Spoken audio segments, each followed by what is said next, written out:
Hello friends, எல்லாரும் எப்படி இருக்கீங்க? எனக்கு ஒரு சூப்பர் அண்ட் சிம்பிளான கிட்ஸ் லஞ்ச் பாக்ஸ் பேக்கிங் தான் பார்க்க போகிறோம். மார்னிங் இந்த சொன்னே பால் காய வச்சுட்டு சாதம் வடிக்க போட்டுட்டேன். இன்றைக்கி அவங்களுக்கு ஸ்நாக்ஸ்க்கு சுண்டல் பிளான் பண்ணியிருக்கேன். அதனால சுண்டலும் குக்கரில் வேக போட்டுட்டேன். இன்றைக்கி வந்து பார்த்தோன்னா காரக்குழம்பு தான் வச்சுருக்கேன். ஸோ மழையாக இருக்குது ரொம்ப.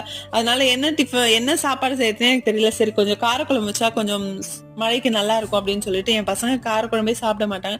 இருந்தாலும் இதை தான் நீங்கள் இன்றைக்கி சாப்பிடணும்னு சொல்லிட்டு அதை தான் வச்சு கொடுத்தேன். ஸோ சுண்டல் வந்து அப்படியே மசாலா சுண்டல் மாதிரி பண்ணிட்டேன். இது வந்து ரொம்பவே லைக் பண்ணி சாப்பிடுவாங்க குழந்தைங்க. அதனால வந்து மசாலா சுண்டல் மாதிரி பண்ணிட்டு அதுவும் பேக் பண்ணிட்டேன். இந்த காரக்குழம்பு வந்து பார்த்தீங்கன்னா வத்தக்குழம்பு டேஸ்ட்ல இருக்கும். ஸோ இதோட ரெசிபி ஆல்ரெடி நம்ம சேனல் இருக்கு, வேணும்னா வாட்ச் பண்ணிக்கோங்க. மார்னிங் பிரேக்ஃபாஸ்ட்க்கு வந்து பார்த்தோன்னா தோசையும் தேங்காய் சட்னியும். பொரியல் செய்யறதுக்கு சைட் டிஷ் எதுவும் செய்யறதுக்கு டைமே இல்லை. கொஞ்சம் மழையா இருந்ததா சோம்பேறித்தனமா ஒரு 7 o'clock தான் ஸ்டார்ட் பண்ணனே. அதனால வந்து டைமே இல்லை. அதனால வத்தலே வறுத்து கொடுத்துட்டேன். ஸோ காரக்குழம்பு சாதம் வத்தலுக்கும் நல்லா தான் இருக்கும். ஸோ இதுதான் என்னோட சிம்பிளான lunch plus breakfast combo. Thank you.